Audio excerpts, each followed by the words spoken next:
everyone! First, does anybody have that one fancy one we saw that one time? Because I miss it. I miss the one with the waves and the things and the cats and the stuff. Anyway, but today it's a special day. We're launching Splash today. It's in a few hours, probably by the time you're watching this, it's maybe even past, and that's okay. But I wanted to do a really special video where we show off three of the things that are in there, and they're all based off the same script, so I thought it was kind of like relevant to show it off. And it's what you, I hope, have been asking for, because I know a lot of people have a climbing script, so you can climb rock walls, as well as a slip and slide, so you can throw players fast forward. And then the other one was a it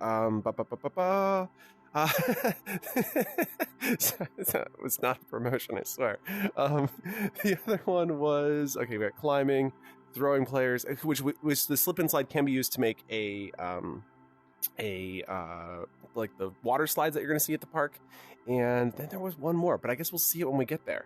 And yeah, so I got my swimsuit on tonight, 5 p.m. Pacific, 8 p.m. Eastern. We're going to have the launch event. So if it's Friday for you still, come on over. Otherwise, just enjoy this awesome tutorial, which is a 3 for, and I am so excited to get started. So here we go. As we're traveling, I'm going to let you know. Oh yeah, so this is the background I want to see, right? Like, I missed seeing this in my home space, and the water was wavy though. That was the crazy part. Like, I was looking at the waves yesterday, and that's what made me think about it. So, as we're traveling there, I just wanted to quickly let you know we're going to record this in a raw format, mostly because I just don't have enough time lately to edit. And anyway, so it's okay. It's okay. I think this will be fine. So if you need to scrub forward, feel free to do that.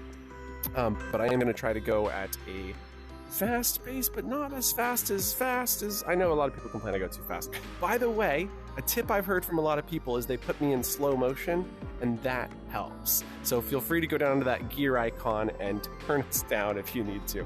But I am going to try and make it easy to follow. I've really enjoyed Sensei Jay's latest videos. I don't know if you guys have seen them, but he does the code blocks, and he's breaking down line by line, and I found that so easy to follow. So I'm trying to get inspired by that today. But I also don't want this video to be more than 20 minutes long.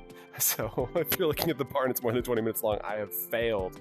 But yeah, so we're just going to focus on the breakdown. I'm trying to think what that other one was. So we have the slip and slide, we have the climbing. Oh, it's the most, I can't believe I forgot this. Whoa, they changed the look of this place. Oh, that's crazy. I was supposed to do that, my bad. We want to do like a day and night changing cycle, like as the day changes, but I decided not to. And I guess they decided to make it night. That's cool.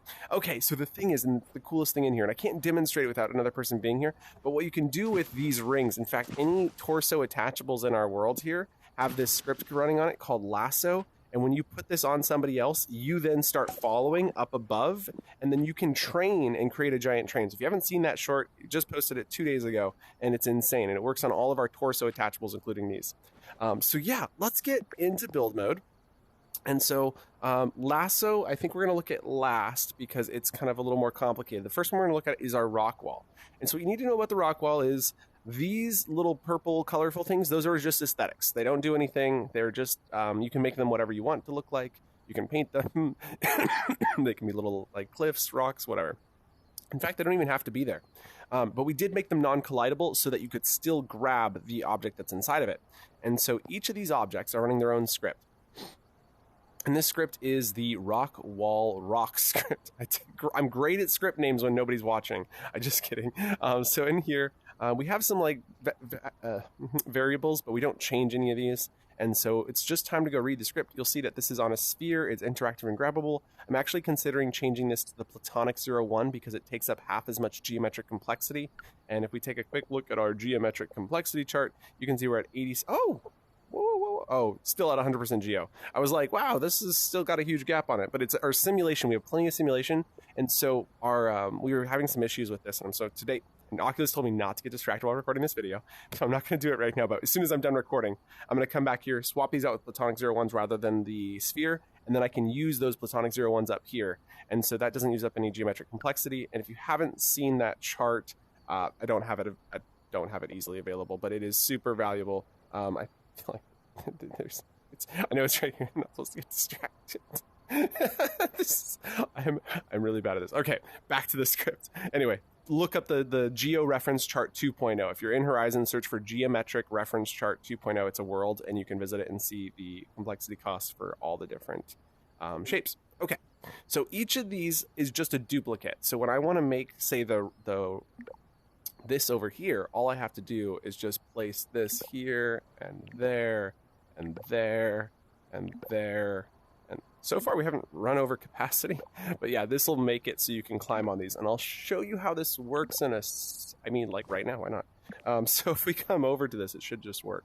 So now we grab that and then grab that one and then grab that one. And you can see that this one allows you to kind of throw yourself, which I'm a huge fan of. And there we go, we made it.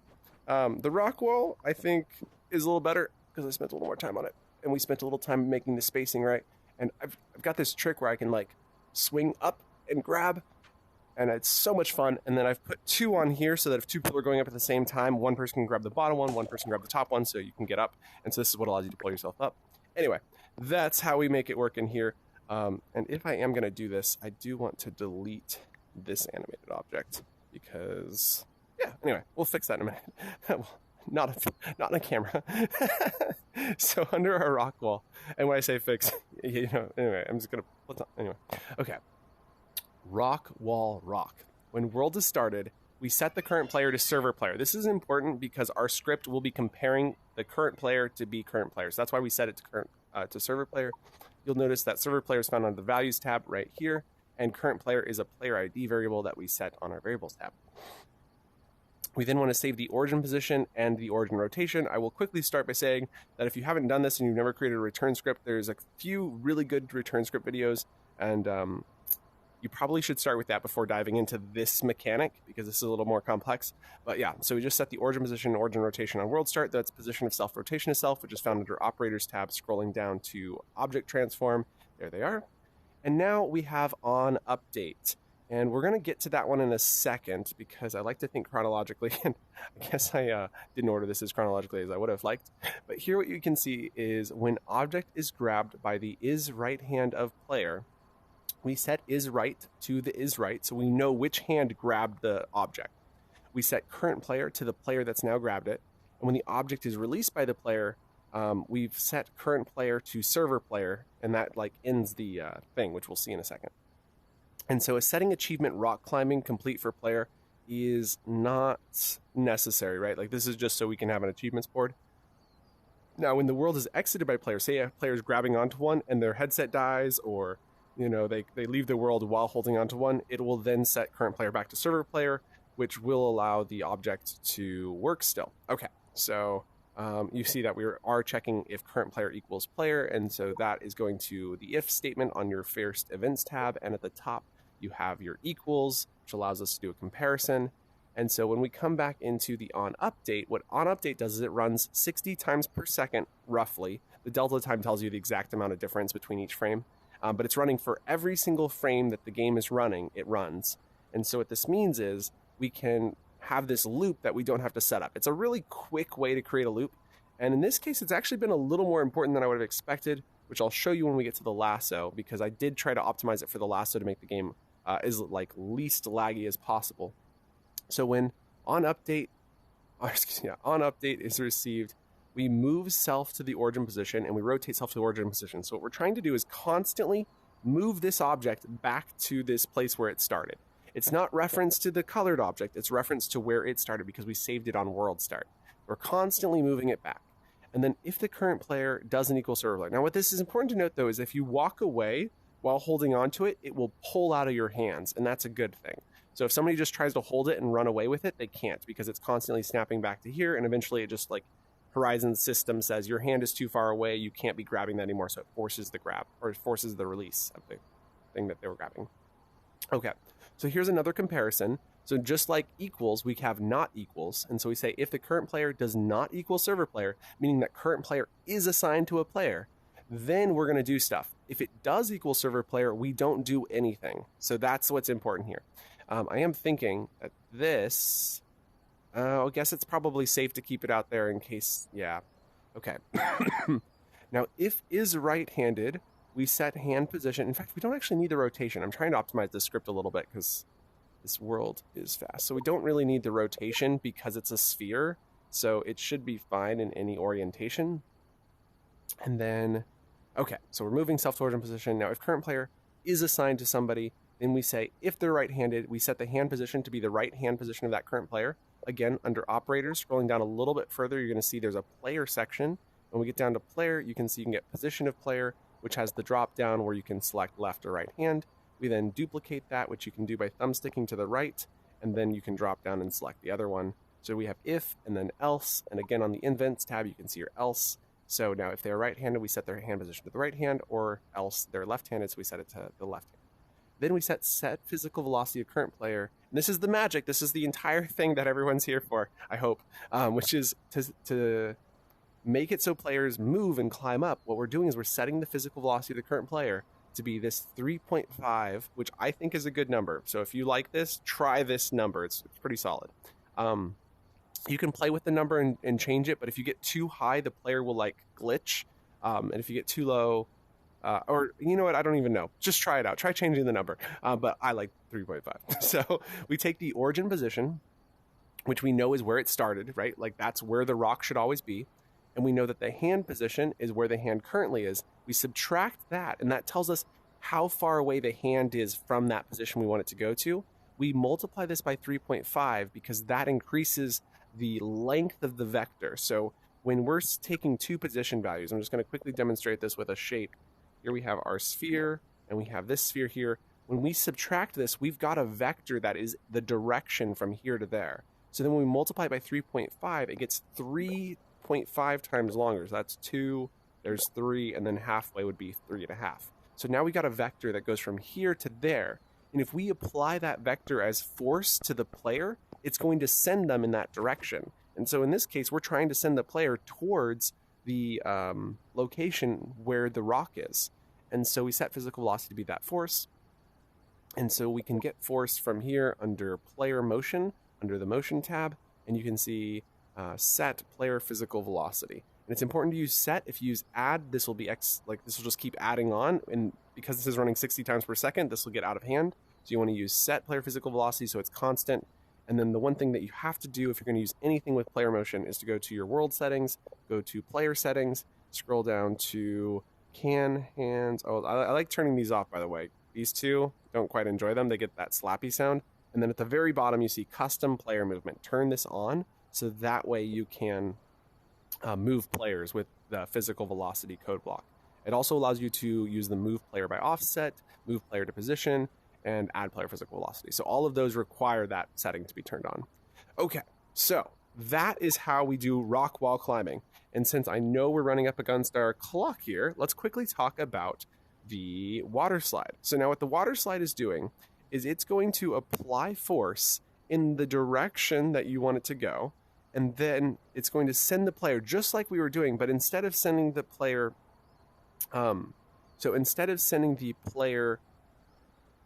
to a specific position, it's going to constantly send the player forward. And so if you get the forward direction or some direction of this trigger, you can use that. And that's what we've done up here. And so on your water slide, you see the Z plus, which is the forward direction of this, is facing this way. So whenever a player enters this trigger, it's going to send them in the direction of the trigger, which allows us to make these curves and banks. You'll even see that up here, we have this one extend, so that way it'll start curving you sooner. And yeah, basically that's how we got these to work. Now, we do have a variable on this that allows us to change the intensity. So if you go down here, we've got this up value that we have set to 10, and that 10 is more intense than this one, I believe, is set to 5. And so it means that this purple one is a little bit slower, more casual, whereas this one is like, vroom! And that means you can like slip off the slide and so on. Okay, so then on this water slide, this is just doing the same thing as the slip and slide, really. And so it's just going to zoom you out. We've also got a really cool effect running, which is these trail effects and stuff. But the biggest and most important thing, since I'm trying to go fast, I'm going to get to the lasso. I think we're just going to, well, we'll look at it in a second. But the biggest thing is that when the players are in here, we have a list of all the players, and we're applying the force to all the players inside of the script. So let's maybe take a quick peek. I'm not sure I'm super proud of the script, so I'm a little afraid to put you in here. So when triggers enter by a player, we're setting their player gravity to 1.81, which is the lowest it can go. When they exit, we set it back to default, which is 9.81. I'm not going to go through where to find all these, but they are, over there. And then we say if the player is not in the list called in trigger, then we add that player to the in trigger list, and when they exit the trigger, if they are in that list, we remove the player from the trigger. We have the same on update, which has a very slight difference in there, which we'll get to. Okay, that looks like a massive difference. Okay, I guess we're going to get right to it because that's all that's in here. So everything we're doing is in this on update. And so we're saying if the length of the in trigger is greater than 0, meaning there is somebody inside the trigger because we've created this list. By the way, when you go to your variables tab, when you're creating a variable, you can check for list. So you've got the option for player, you check list, give it a name, and you'll see we have 2 of these. One is in trigger, one is iPlids. If you've seen me work with lists on any sort of tutorial, you'll note I always create one that's called like iPlids. It's my favorite way to do lists and while loops, which you'll see in a moment. Okay, so now that we have confirmed that the length of the in trigger list is greater than 0, we set iPlids to be a copy of the in trigger list.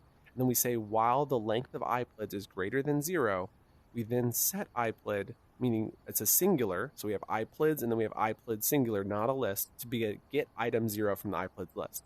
We then remove item 0 from the iPlids list. So we first get them and then we remove them from the list, so that way our while loop will cycle through the entire list until there are no more players left, meaning length has equaled 0, so this stops running.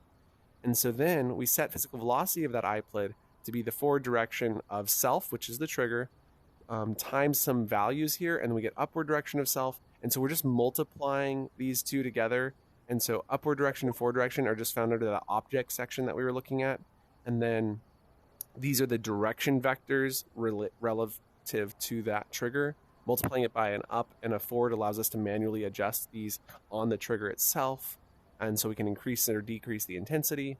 And then if random integer between 0 and 100 is less than 40, and so basically we want to have a random chance of 40% every frame, because this is running 60 times per second. So we don't want this to happen 60 times per second. We want this to feel a little more organic, a little more like water. And so when that happens, we then play haptics with also random amounts of haptics. So you kind of get this feeling. To do that to the right and left hand with a random integer between 50 and 150. You'll find random is found right here, question mark? Oh, nope, higher. There it is. There it is, random numbers. And then we set these to medium and coarse. We set eye position to be the foot position of iPlid, and then we're going to move some visual effects and sound effects to the eye position and play them on a 15% chance. You see, we do random integer between 0 and 100. We check if it's less than 15, which means there's a 15% chance that it'll play this, and then it plays this per player. So this is happening like 10, or I guess 6 times per second per player. It's absurd, but it's cool. It looks really cool.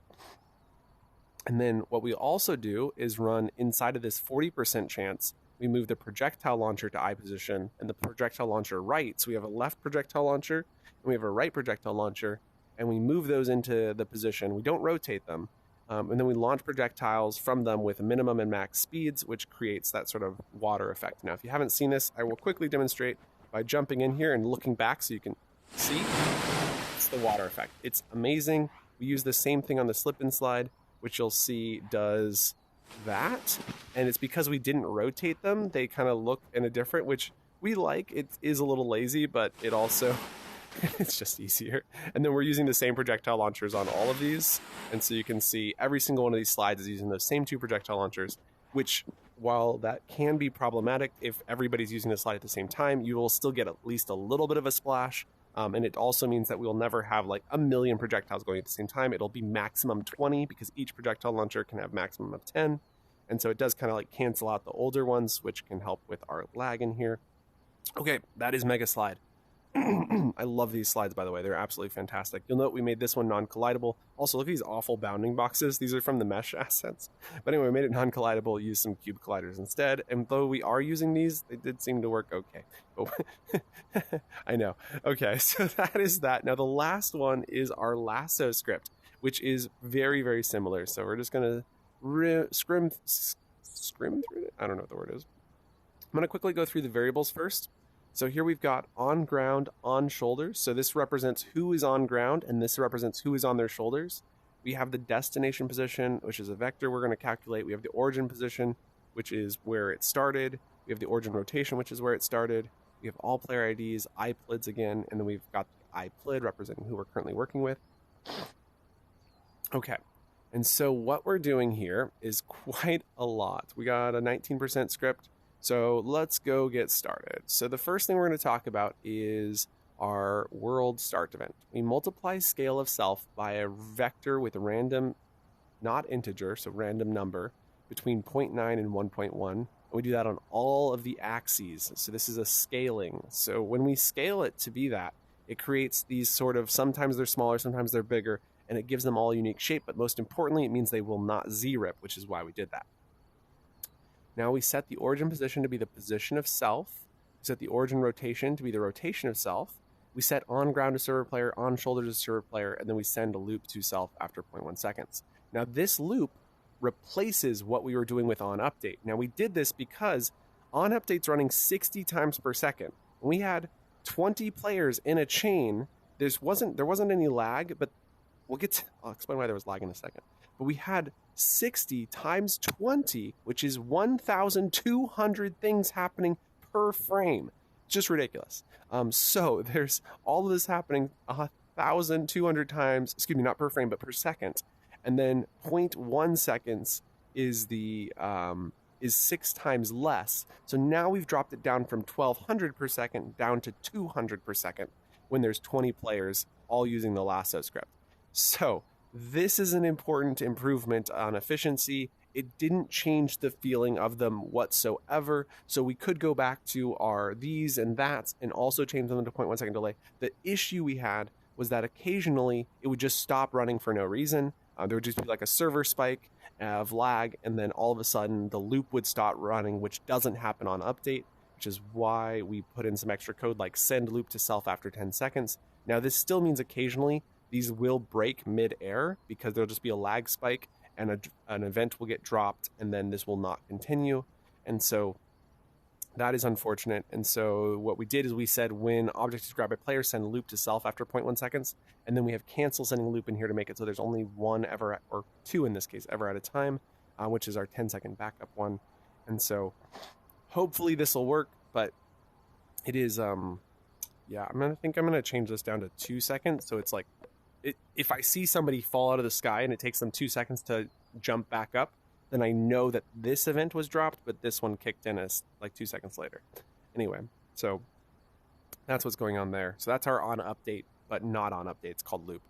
So then we're doing the same thing as before with on ground doesn't equal server player, on shoulders doesn't equal server player. Now we're checking 2 players to make sure that they both are not server players. That's what's important here. We then set the destination position to be the torso position on the ground. So this is the torso position of the person called on ground. So this is the person that you attach to, plus 1.5 meters. This pushes them out so that they're trailing just above that player. And so then we set physical velocity of on shoulders to be 1.5. So slightly different number. I like this number a lot. Any crazier and this thing got out of hand, multiplied by destination position minus the torso position of the on shoulders. So who the person is. And then we can take that and know that that's where we want to move them to. So then we set their velocity, which keeps them moving towards that destination. When the object is grabbed by the player, we send that loop, as we mentioned. We cancel sending return, and we set on shoulders to be the player who grabbed the object. When an object is attached to a player, we cancel sending event return. We also say if on shoulders doesn't equal player. So if you're not the same person who is just grabbed the object, meaning you've attached it to someone else, we set achievement follow the leader, set be the leader for the 2 players. So then we set on ground to be that player. So that's how we update to get this on update working. Once both of those don't equal server players, we're good to go. Now when object is unattached from player, we set on ground back to server player. When world is entered by player, if they're not in the list, we're adding them to the list. This is slightly different, but that's okay.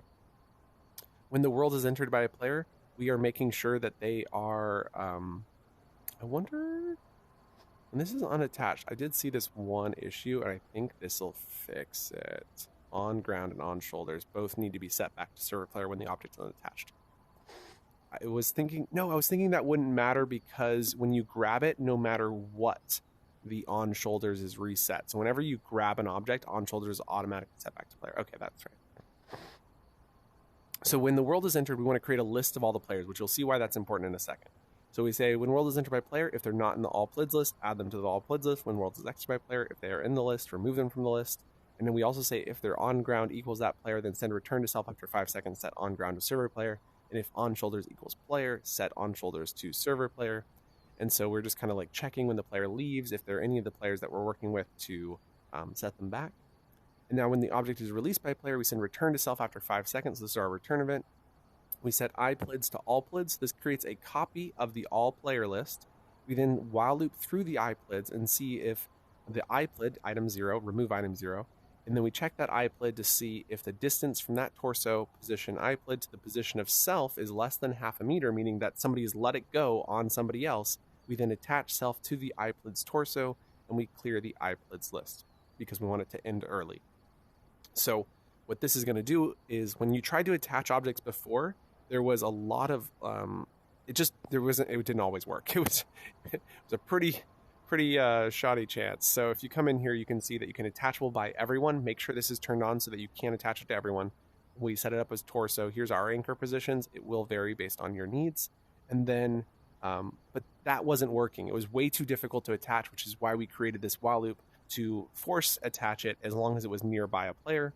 And then when return is received, if on shoulders doesn't equal server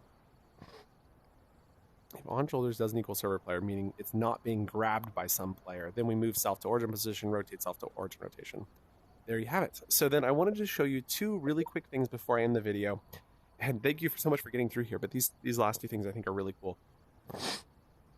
Excuse me. So if we go to the asset library and you go down to interactive, there are 2 scripts in here that I think you will like. And so we've got 40 assets in here that Vidyuu has worked to collaborate with Meta in, and a couple of them are really cool.